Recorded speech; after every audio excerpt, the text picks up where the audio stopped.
Hey, it's Necktie. Welcome to episode 14 of Road to 5 Million. And in this episode, we're headed to California. Also, this is probably going to be one of the hardest episodes. Let's get into it, and we'll talk about it. Okay, so I've already selected the load, as you can see up there. Taking some Halloween treats over to California. I needed to find a load, A, that I wanted to do, and B, that would be long enough for this story, and hopefully I can fit it in. Also, I added something different, which hopefully you guys will like. I know as we're watching the videos, during the evening time frame, I give my wife motion sickness with moving the mouse. So, Octane Jimmy once again came through and posted in my Discord a couple of little apps you could download that you could use your webcam to do head tracking with.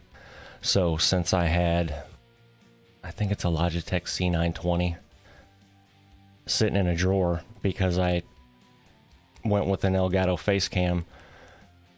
Bottom line is I had an extra webcam sitting around, so I hooked it up, messed around with that today, and I think I have it working well. I had to do a few tweaks. And also, not gonna lie, I've been kind of procrastinating this episode because at the end of the last one, or during the last episode, I said that I was going to talk about my motorcycle accident. And the more I thought about that is, I can't really just talk about the accident. I kind of have to give some backstory. So, yeah, you guys are going to hear stuff that very few people know about at this point in time. So with that, just to give you a little perspective, remember we slept and we're picking up right at the Walmart. And then our load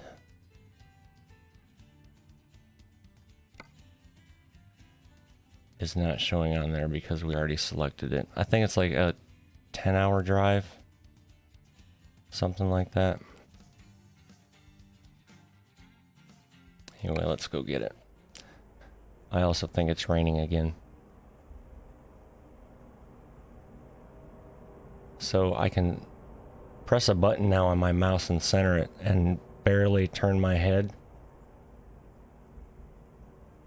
Or I can turn it a little more and look outside. But I turned off the pitch, which is looking up and down, because I really don't need to do that. And also, or was that yaw? No, left and right's yaw. Pitch was up and down. And then there was something else to where if I moved my head towards my monitor, it would actually, like I'm looking forward in a way. I don't know what that's called, but anyway.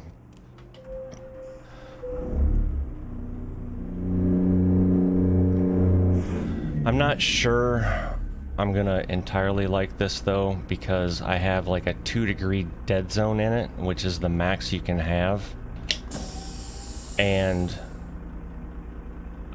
I'm not even hardly moving my head, but yet it's still picking it up. So it's kind of super touchy, but I'm gonna do my best to not make this bad. The good news is I mapped another button to my mouse so I can actually turn it off. And the head tracking doesn't work when you're outside the vehicle anyway. But that is kind of cool how it works to where you can just kind of turn your head as you're turning. Alright, so we want to go right. And then are we doing an immediate left? No, we're not. Okay. So yeah, anyway, we'll get this picked up and then I will get into it. Turn left.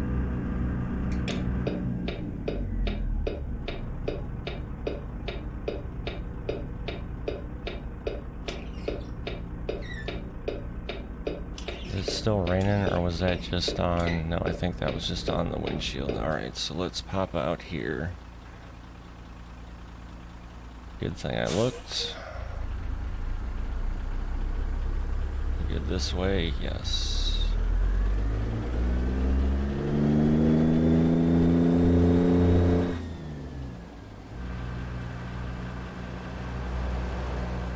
And there is our load right there, I believe.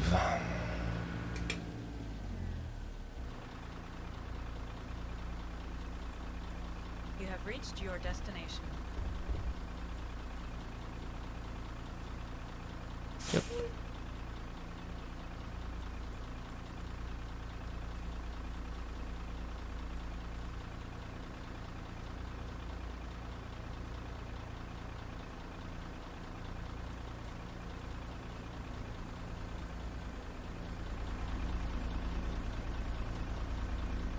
Thanks, game camera.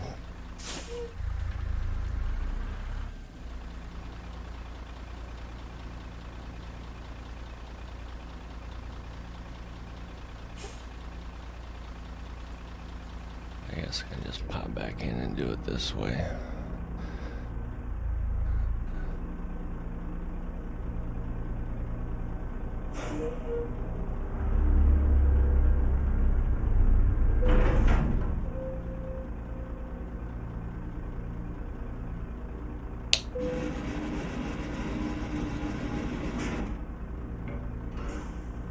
One thing I noticed about this that's probably going to be a little weird is the, if I look over to my button box, it, okay, so we got to go back out the way we came in. It picks it up, so, which I'm not sure if you could fix that on any other systems that do head tracking or not, but it is what it is, I guess.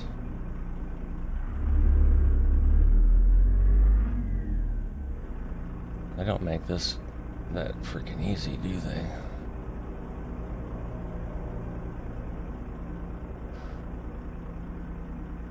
Oh, I know one thing I need to do that's screwing me up. Apologies. If I was a good YouTuber, I would have had this all figured out. But I need to come down here and turn off the steering camera rotation. There we go. Alright. And center this back up. Now we're good. Anybody coming that way? No. Hopefully nobody's coming this way either, because I need to take all this road up to get out of there without hitting the gate.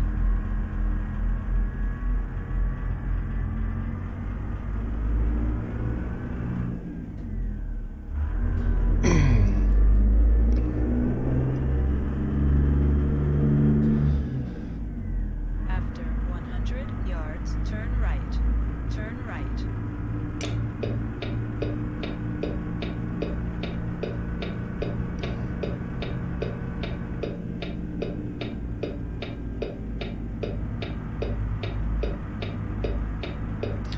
I'm gonna be completely honest with y'all. I'm kind of regretting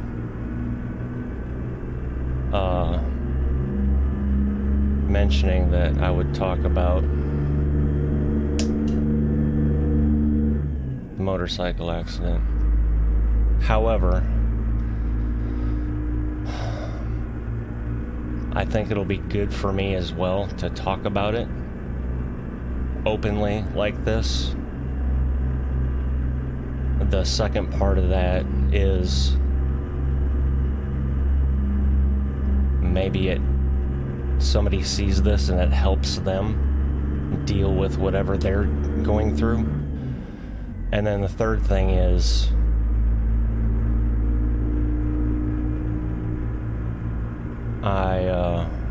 if I say I'm gonna do something, I'm gonna do it. So I said I was gonna talk about my motorcycle accident, so I'm gonna do it. But After 100 yards, turn right. in order to get to that point, I have to give a little backstory, which starts Turn right. with my Iraq deployment. Some of you probably had figured that out already. Or some watching this probably know. There's going to be very few people that see this as well that actually know.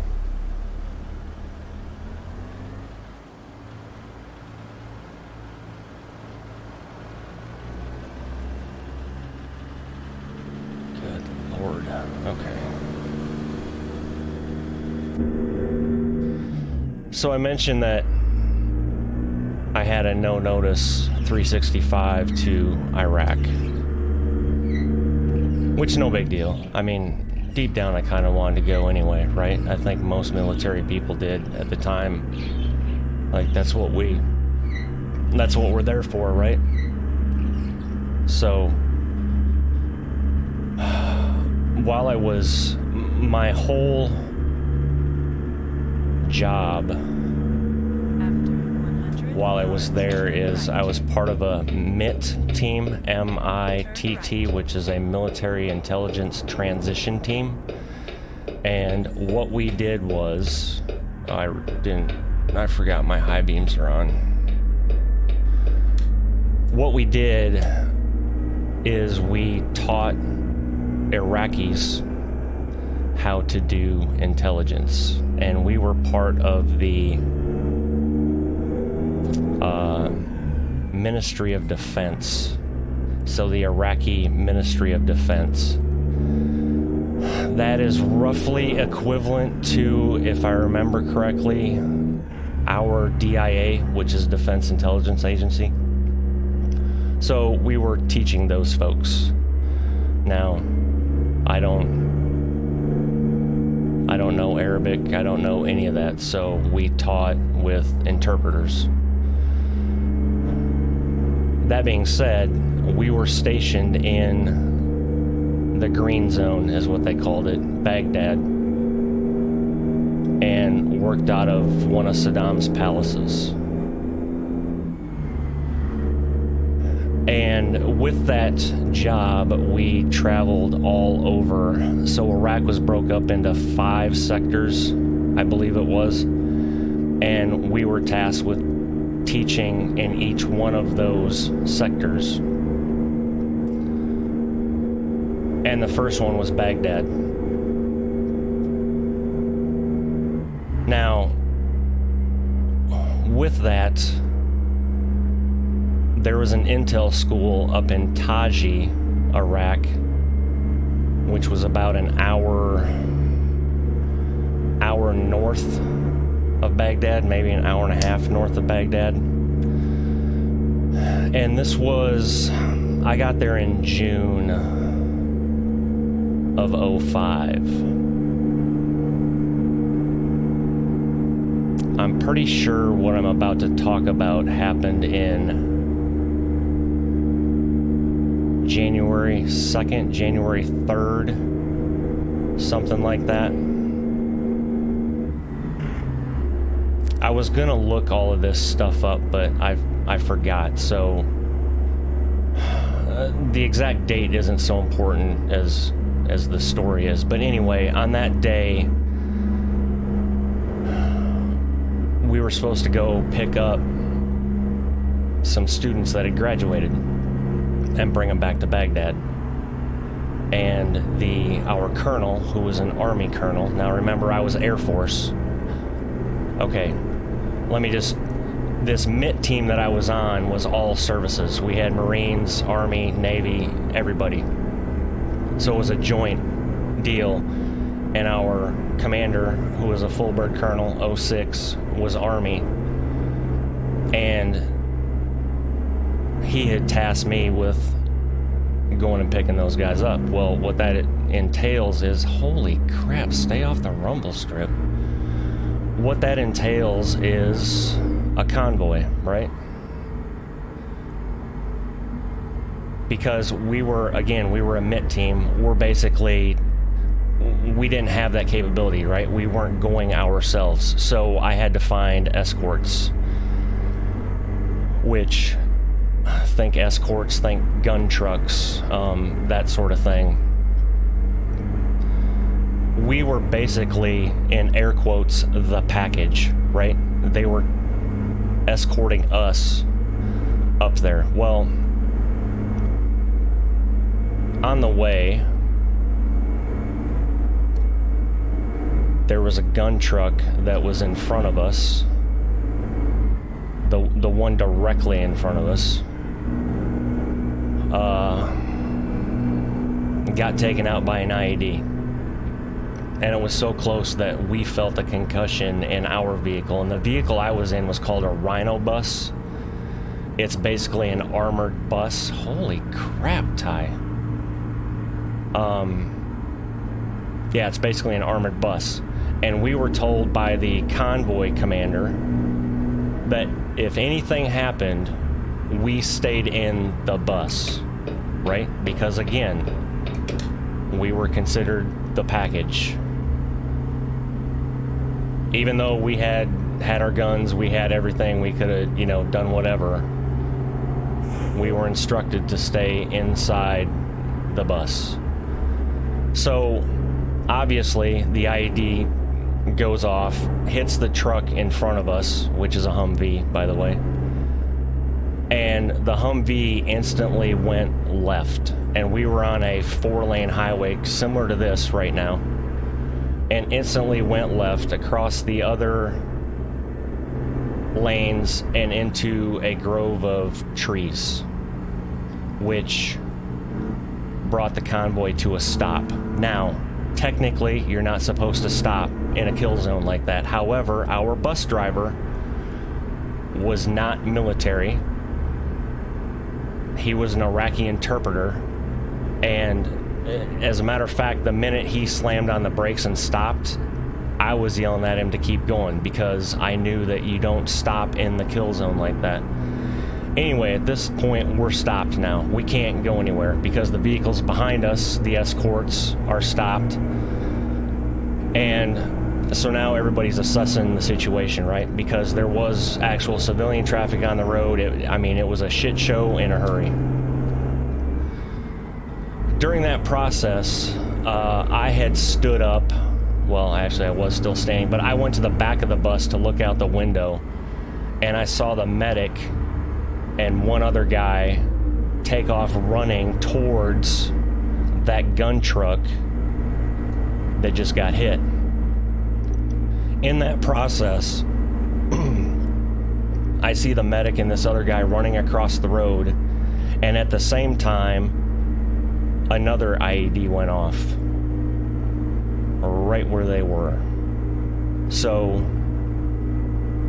when people say pink mist, I've literally witnessed pink mist.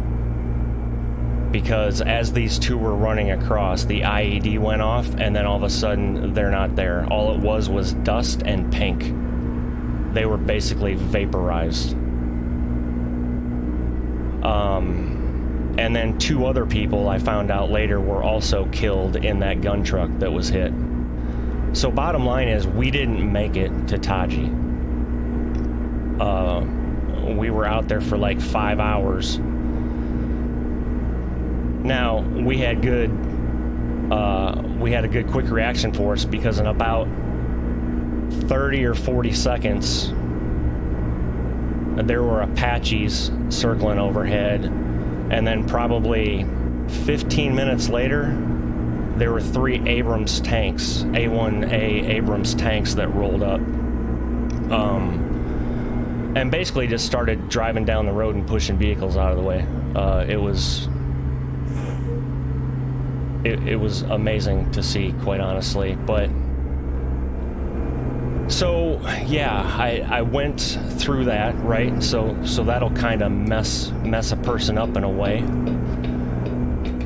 And then one thing I didn't say is since I coordinated this convoy, I basically had to beg people to escort because all the people that we normally had escort us were off for the day or they weren't doing anything, right? And this unit I found that said yes, they would do it, well, they were a combination of 3ID and 4ID because they were doing a changeover. So you had experienced guys and inexperienced guys, and they said that this would be a perfect time to, you know, train, right? Which they weren't wrong. I found out the next day that all 4 of the people that died were 3 days from going home.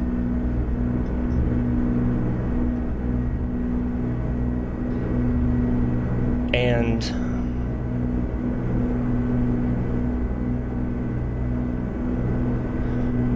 I know it's not my fault, but Go straight.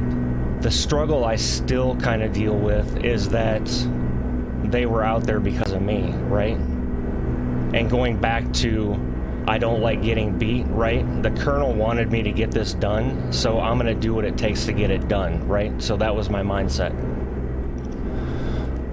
So in keeping with that, I feel like had I not pushed, they may still be here. But I mean, it's one of those things too, you never know, right? We never knew we were going to get hit by IEDs, all that stuff. Bottom line is that fucks with somebody's brain, right? Well, it just so happens 3 days after that, Keep left. we went to, I believe it was Habaniya, Iraq, to do a site survey for the next area we were going to train. In the process of coming back from that, our convoy got hit again. Thankfully, those IEDs were far enough away and it was kind of no harm, no foul. We had one Humvee that got their windshield cracked, but that was basically it. But again, it was 3 days after the fact, right?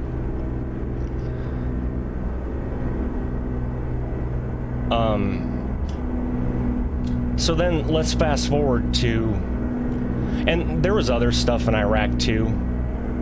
That was the major stuff. Oh, it's the law, remember? And there was other stuff like when we first got there in June of 05, there were daily mortar strikes on the green zone. It came to the point where if you started hearing explosions, it didn't even faze you. It was to that point, right? Like the first couple of times, if you were sleeping or whatnot, you'd wake out of bed and go through what you had to do. It wasn't very long to where you would hear explosions, and then you just kind of be like, okay, am I bleeding? Do I still feel everything? Yep, okay, good, let's go back to sleep. That sort of thing. Anyway, fast forward to coming home. Oh, one other tidbit. My wife at the time, things weren't going good there either, right? So I was dealing with personal shit.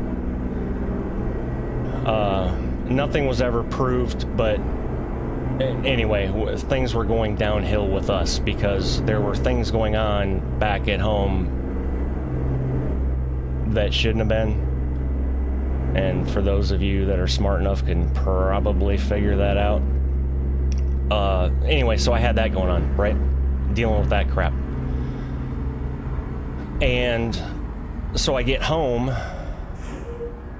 and that's how I basically ended up at Scott Air Force Base, because since we were dual military, she had got orders, and then obviously that's where I was going to.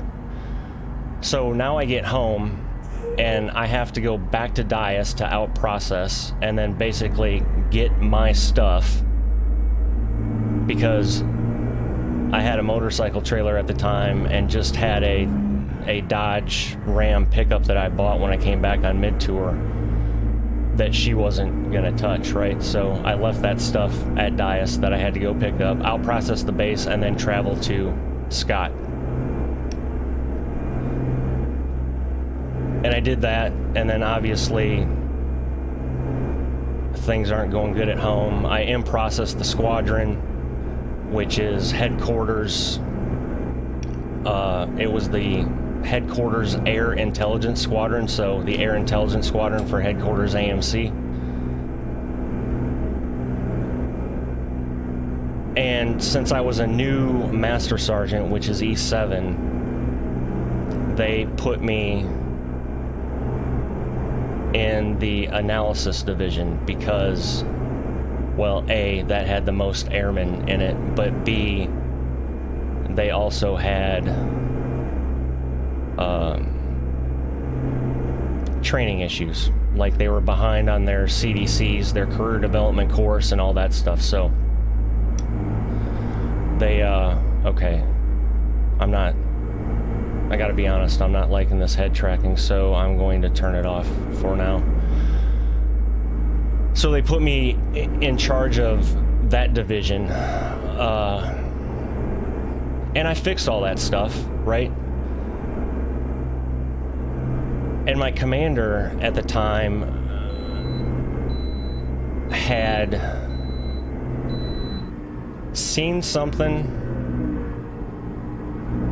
about me, and she just kind of felt like she needed to keep an eye on me in a way. And I remember going, or actually not going, but I remember being in my office and her calling me one after, you know, at around lunchtime. Oh, that's what this is. Okay.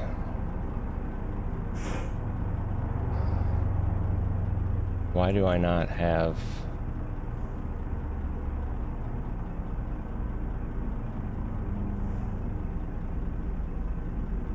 Okay, that's weird. I guess I have to keep my head tracking on because for some reason my mouse does not work without it in this view. So anyway, I was in my office and she had called me and asked what I was doing for lunch, and I said nothing. She said, good, meet me downstairs in the cafeteria. So I went down there and we sat down and she asked how I was doing and all that other stuff, and I told her, and she just came right out and said it. She said, hey, I heard through the grapevine that you're wanting to go back to Iraq. And I said, yeah, I kind of do. Wait, failed to stop for inspection. I just got fined $2,000. Okay, again, this is what I get for talking and not paying attention. I mean, I knew okay, I guess I did get a green light thing, so there was a scale there. Alright, my fault. Anyway, back to the damn story. So she had heard through the grapevine that I wanted to go back from Iraq, and I said, yes, I did. And she just point blank looked at me and she said, stop talking about it because you're not going back. Which, obviously, I didn't like. Oh, and now we're getting a speeding violation. Let's just keep going, Ty. Let's just do, you know. Anyway, so I wasn't going back. And again, dealing with going through a divorce and just everything that was going on, right? What do typical, I won't say typical, however, I was like many veterans. And I basically started self-medicating more than I normally did. Now, I would drink beers. I mean, I had a kegerator, right? I would just drink beers. But it never got to like a stupid decision point type thing. Well, folks, that's what we're about to get into, because we had this was early 2000, no, it was September 2007, and we had a going away function at the commander's house, and And some stuff happened at that I'm not going to get into because it's not really important. It's just kind of has to do with the female gender. And I got a phone call, basically, and I got pissed. And I started drinking more than I should have because I rode my motorcycle to this function. And the motorcycle I had was a CBR 1000RR. I had never bought a crotch rocket in my life because I knew me and I would kill myself, right? Because I'm just an idiot like that sometimes. But when I came back from Iraq, hey, you know what? I made it, so let me buy a motorcycle. And I went in to look at a CBR 600RR, and the sales guy is like, well, we have this one that's brand new that's a holdover, and we'll sell it to you for the same price. So, yeah, who wouldn't do that? You know what I'm saying?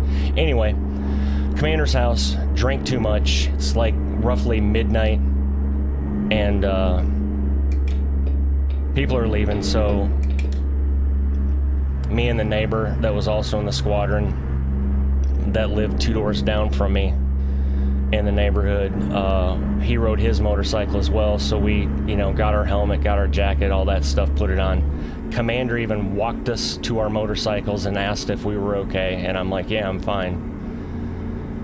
We left her subdivision, and my buddy went and passed a car, and I was like, oh, well, I'll go ahead and pass it too. Well, what I didn't know is, not very far in front of us, the road came to a T intersection.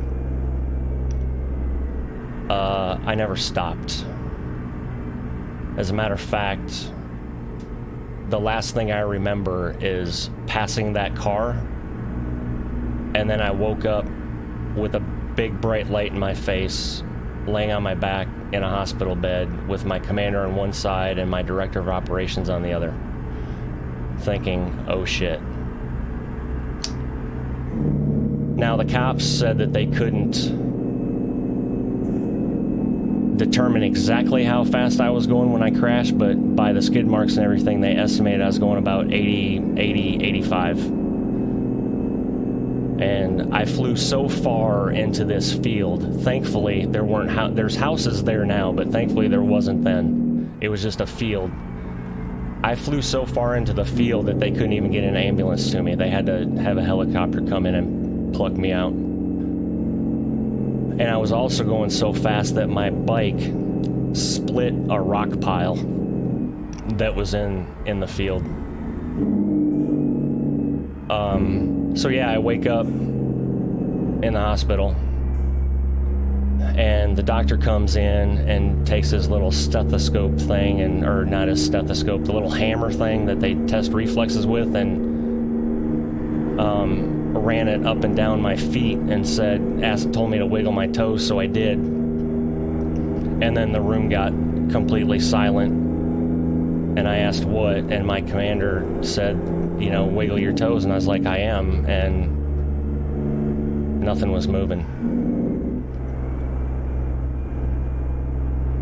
And then come to find out later that my parents couldn't be notified at that time because I had a blood vessel that was swelling in my neck, and if the swelling didn't go down, I was gonna die right there on the table, and there was nothing anybody could do about it.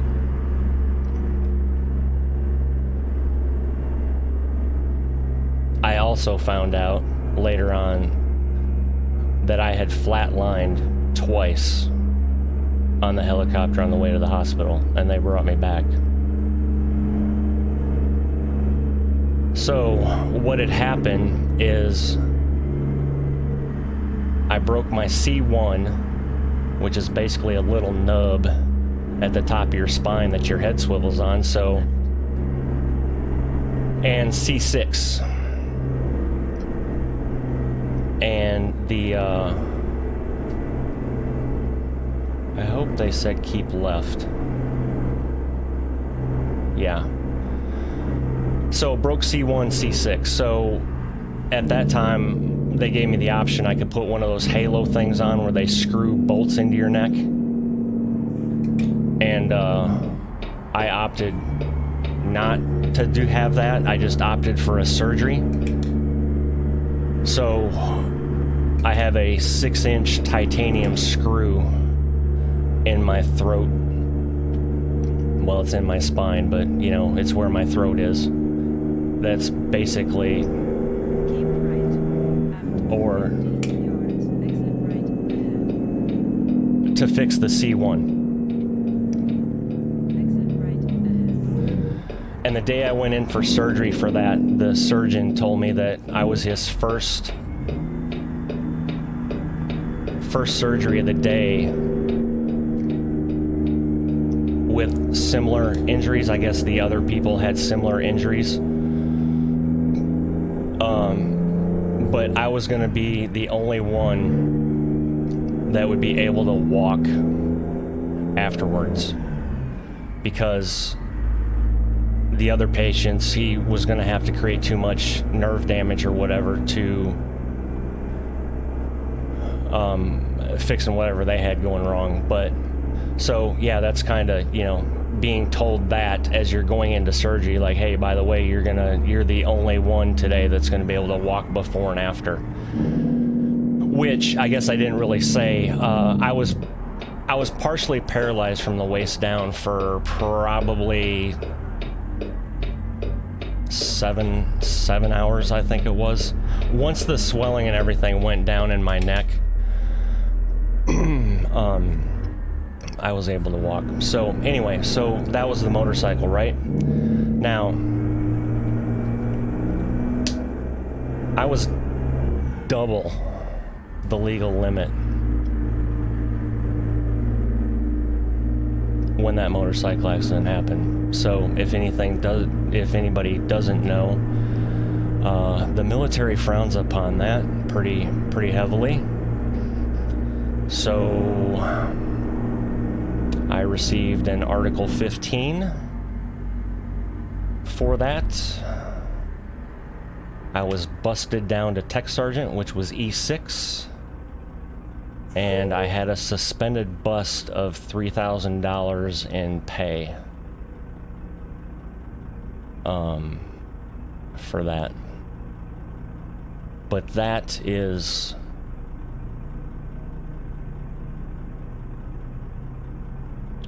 basically part of what led to my separation. It was I say part of, it was a major part of, but the other part of it, it just so happened to coincide. Oh geez, I thought I got fined again.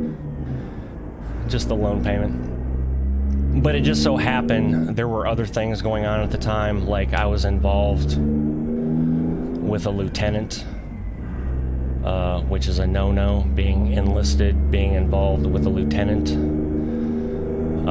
And that was who I got the phone call from at the commander's thing.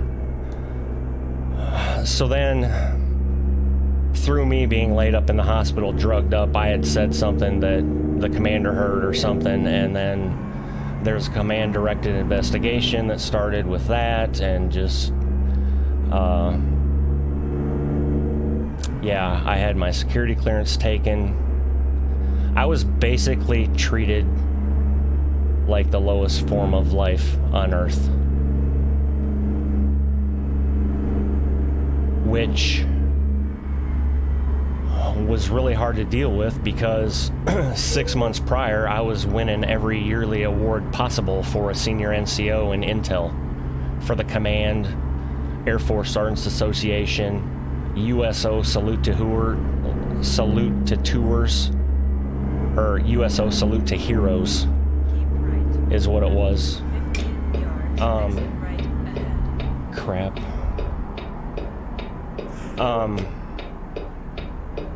Yeah, so I basically went from top of the world, you could say, to below dirt in a way, because everybody, leadership wise, I'll say, okay, get in the right gear, Ty. Leadership wise, basically wanted nothing to do with me. Said I couldn't be trusted. All of that stuff. My airmen and NCOs that used to work for me were there for me. I mean, but there wasn't anything they could do, right? Because since my security clearance was taken, they basically moved me out of there, so I couldn't really. Yeah, it was just a rough time, right? And I was confused in a way because I'm like, why in the hell am I? And bottom line is, I guess what I'm trying to convey in all of this stuff is, like, when I came back from Iraq, and I really hope it's better now, but when I came back, when we in-processed or came back from a deployment, you went to public health and you filled out a questionnaire, like, how are you doing, right? Well, anybody in their right mind is going to be like, I'm doing fine. But I wasn't doing fine, but I didn't go to talk to anybody about it, right?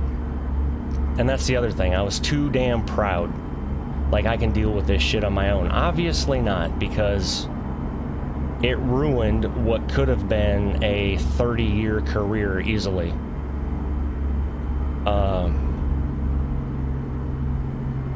So that messes with someone, right? So the way I got out of the military, because oh, I forgot to mention that through this whole thing, the commander whose house I left, she was relieved of duty, which also wears on me. I mean, she had enough time in so that she was basically forced to retire, but she was also on the fast track. So her career was cut short because of me, basically. And so I'm dealing with that, and then the commander they brought over to replace her, you know, then inherits me. Now, he doesn't know me from Adam, and obviously thinks I'm just a big piece of shit. And that's kind of how I got treated.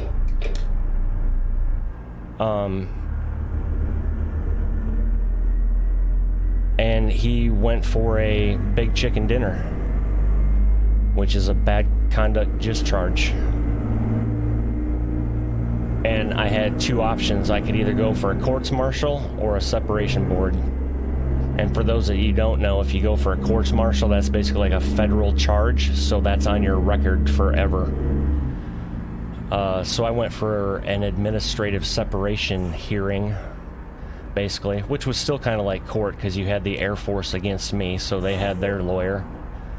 I had my court-appointed defense attorney, which, looking back, I would have hired my own. But again, I didn't know. Even though I had been in 16 years by then, I didn't know. And that's another thing. They started this whole separation process 1 day before my 16-year mark. The reason being is once you hit 16 years, it's a whole different process to kick you out. But they knew that. So they started that whole process 1 day before my 16-year mark.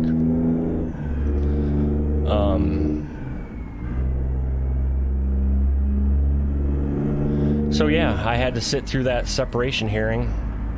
And then my defense attorney said that we're not going to put me on the stand to answer questions or be, you know, cross-examined or anything, because that was part of it. And I'm like, okay, I didn't know any different. So I got to sit there and listen to all of these supervisors that I had. Keep right after 50 At Scott. Exit right ahead. Basically Exit right ahead. say these things about me that were quite hard to listen to, honestly, especially when they were the ones that wrote all my award packages. But now all of a sudden, I'm, 100 yards. for a lack of a better term, a complete waste of shit is basically what it was. And so that lasted about, Turn right. I think that took a week for that separation hearing. And in that process, my lawyer wanted me to, he put me on the stand, but I couldn't be cross-examined, right? So then what he did was played up my whole Iraq tour to make it look like I was a victim, which pissed me off. Thankfully, the people on the separation board didn't go with the big chicken dinner. I got a general under honorable conditions, but I was kicked out for misconduct, is what it was. So Keep left. that is why I was kicked out of the military. Turn left. And then, as you can probably understand, at the time, I was extremely disgruntled and pissed off and wanted nothing to do with the military. So, and I was pushed out so quick. Like, my separation hearing was, I think, ended on a Monday is when they came out with the decision. I was off that base on a Tuesday or Wednesday, completely out processed. So I didn't get, you know, to do the whole VA crap that, you know, people that have the time to get out and do all that stuff do. Yeah, and it wasn't up until last year, as a matter of fact, that I finally started the VA process of getting my disability rating and everything. So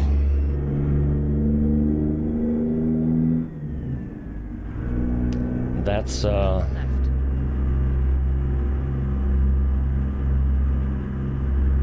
that's pretty much that, really. I don't know what else I can add, but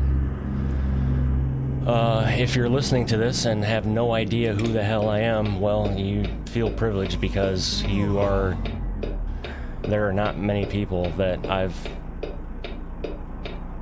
mentioned that story to, right? Because part of it is it's kind of embarrassing, right? I thought, oh, there's a red light. See, here we go, Ty. Not paying attention. And I can't get in there, so let's just... You know what? I'm gonna do this illegally. I really don't care at this point. It's been a rough episode.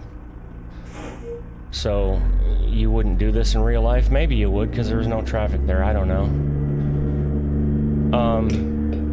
But yeah, so it's also... Okay, graphical glitch, because there's supposed to be stoplights here apparently, but there are none there. Yeah, so kind of embarrassing. I'm not proud of it, but you know, it's... After 50 yards, turn right. For lack of a better term, I fucked up, folks, and that was my punishment. Doesn't mean I can't be pissed off or disgruntled about it, right? Your destination. But there was a lot of lessons that could have been learned from that, and that I hope people do learn from it that are listening, that are maybe going through stuff, is talking to somebody. Had I talked to somebody, some professional, when I came back and been open and honest about the shit I was dealing with, I wouldn't have been kicked out of the military. I can guarantee that. Oh, thank God. At least we have an easy back. Holy shit. Thank you, game.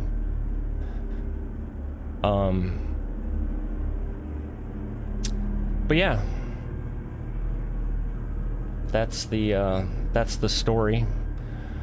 Or about as much as I'm gonna get into it, because none of the other stuff really, it's not, you know, important to it.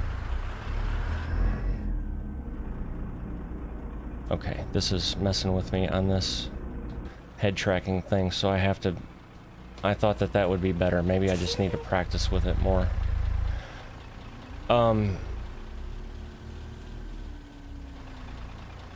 Yeah, so...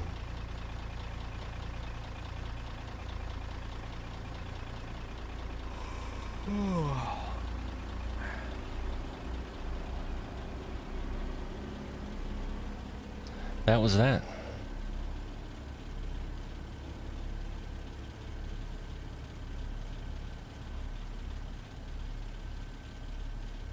So I hope you all enjoyed learning about my dirt.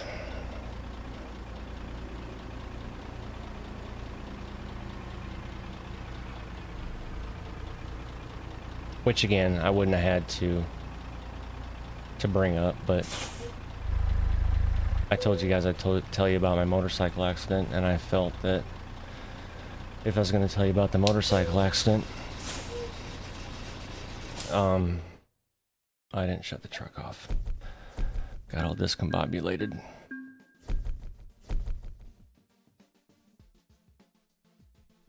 We didn't even hit level 10. My other truck doesn't even unlock yet. Are you kidding me?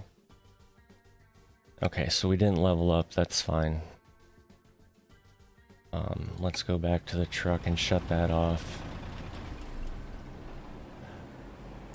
Turn the lights off. Do that. Come back here, and then... Okay, so we're up to 280,000. I just realized why I got a speeding fine too, because we were in California and it's 55 miles an hour for trucks. Anyway. I was preoccupied with my story. So, yeah, folks, if you learn anything from that discussion, number one, don't self-medicate. Get help. Don't be too proud to get help. We're all dealing with shit.